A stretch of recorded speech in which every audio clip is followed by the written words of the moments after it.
एक शाम प्राची टीवी पर सीरियल देख रही होती है, तभी उसकी सास वहां आती है। अरे सीरियल में तो ऐसे मग्न है जैसे आज रात का खाना पड़ोसी आकर बनाएंगे। मुझे पता ही नहीं था आपने अपने बेटे की शादी पड़ोस में भी की हुई है। हैं? मतलब? मतलब इस घर में सारा काम बहू ही करती है, आप तो सिर्फ खर्राटे मारती हैं। अच्छा जी, फिलहाल तो तुम आराम फरमा रही हो, चलो जाओ, ये मेरे टीवी देखने का समय है। आहा, इसीलिए मुझे भगाया जा रहा है। सॉरी, अब तो बिल्कुल नहीं जाऊंगी।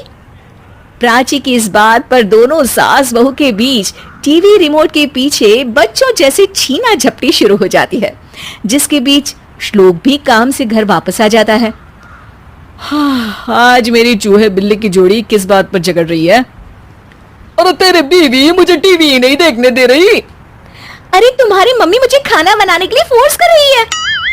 अरे वाह, ऐसे बेतुके रीजन पर तो बच्चे भी झगड़ा नहीं करते। अरे मुझे कुछ मत बोल, सब इसने ही शुरू किया है। हाँ हाँ, जैसे आप तो बहुत दूध की धूली है ना। अरे बस दोनों चुप। प्राची जाओ, खाने की तैयारी करो। और माँ तुम छोड़ो, तुम्हें क्या बोलूं, शांति से अपना सीरियल देखो, मुझे दोबारा लड़ने की आवाज सुनाई नहीं देनी चाहिए। ऐसा बोलकर श्लोक वहां से चला जाता है, जिसके पीछे पीछे प्राची भी कुछ न कुछ बड़बड़ाते हुए रसोई में चली जाती है। हाँ हाँ, सासू जी को तो कुछ बोलेंगे ही नहीं, बस मुझ पर ही हुक्म चलता है, खाना बनाओ, जैसे मैं इनके घर में खाना बनाने के लिए आई हूँ। इसी तरह शाम बीतती है और रात को श्लोक और प्राची की सास खाना खाकर सोने चले जाते हैं, लेकिन प्राची गुस्से में कुछ खाए बिना काम में ही लगी रहती है। इस घर में किसी को घंटा फिक्र नहीं पड़ता, मैं खाऊं या भूखी रहूं। प्राची कुछ देर के लिए रसोई से बाहर जाती है और जैसे ही वापस आती है तो वहां दूध का भरा ग्लास देखकर हैरान रह जाती है। फिक्र पूरी है, बस दिखाना नहीं है। प्राची दूध पीकर सोने चली जाती है और अगली सुबह एक बार फिर सास बहू का कार्टून नेटवर्क स्टार्ट हो जाता है। ये तुमने ही किया है। अरे अजीब जबरदस्ती है, मैं बोल रही हूँ मैंने कुछ नहीं किया। दोनों ने मिलकर पूरे घर को पागल खाना बनाया हुआ है। यहाँ कोई नॉर्मल इंसान तो रह ही नहीं सकता, इसीलिए अब पड़ोसी क्या रिश्तेदार भी घर आने से कतराते हैं। और सुन बेटे, तू भी चंगा, तेरी माँ भी चंगी, तेरी बीवी भी चंगी, रिश्तेदार। हाँ जी, आपको नहीं पता क्या, गंगाधर ही शक्तिमान है, रिश्तेदार ही। हाँ हाँ, बस समझ गया। कभी जानवरों जैसे लड़ेंगी तो कभी जुगलबंदी करेंगी। भाई मैं आप दोनों के बीच में नहीं फंसना चाहता।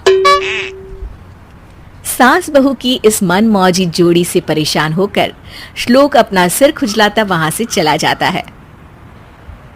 चलो अब मैं भी कीर्तन में जा रही हूँ।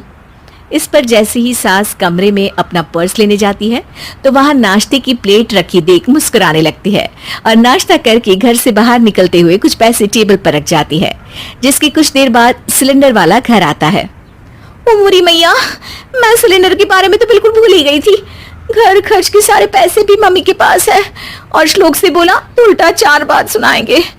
प्राची ये सोच ही रही होती है कि अचानक उसका चेहरा चमक उठता है और वो घर में आकर इधर उधर देखने लगती है। तभी उसकी नजर टेबल पर रखे पैसों पर पड़ती है, जिन्हें वो सिलेंडर वाले को दे देती है। ये सब श्लोक देख लेता है।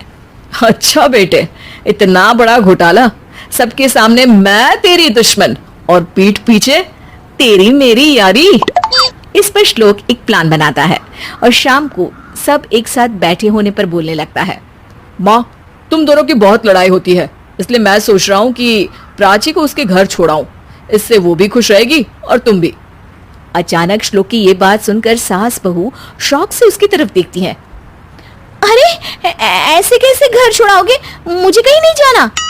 अरे तुमने बोला नहीं पर मैंने सुन लिया, तुम्हें मम्मी के साथ रहना अच्छा नहीं लगता, मुझे पता है। अरे वो अरे, जब बहू खुद कुछ काम बोले तो वो तुझे सुनता नहीं, और अब जो इसने बोला ही नहीं वो तू समझ गया। जब उसे नहीं जाना तो फिर जबरदस्ती क्यों कर रहा है? अच्छा, फिर आपको मौसी के घर छोड़ाता हूँ।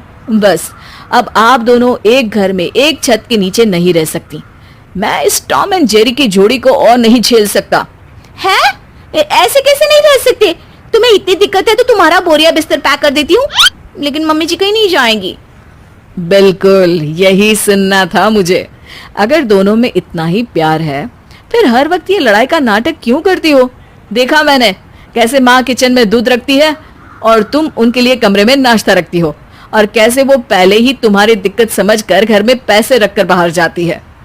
अरे भाई, इतना ड्रामा तो डेली सोप में भी नहीं होता जितना तुम दोनों ने इस घर में फैलाया हुआ है। तू हमें टॉम एंड जेरी बोलता है ना, तो याद कर वो दोनों भी एक दूसरे को बाहर वालों की बुरी नजर से बचाने के लिए हमेशा सबके सामने लड़ते थे, लेकिन अकेले में दिक्कत के समय मदद भी तो करते थे। बस हमारा रिश्ता भी कुछ ऐसा ही है। और वैसे भी अगर सास बहू में तू मैं नहीं होती तो दुनिया वालों को कहानियां कैसे मिलेंगी?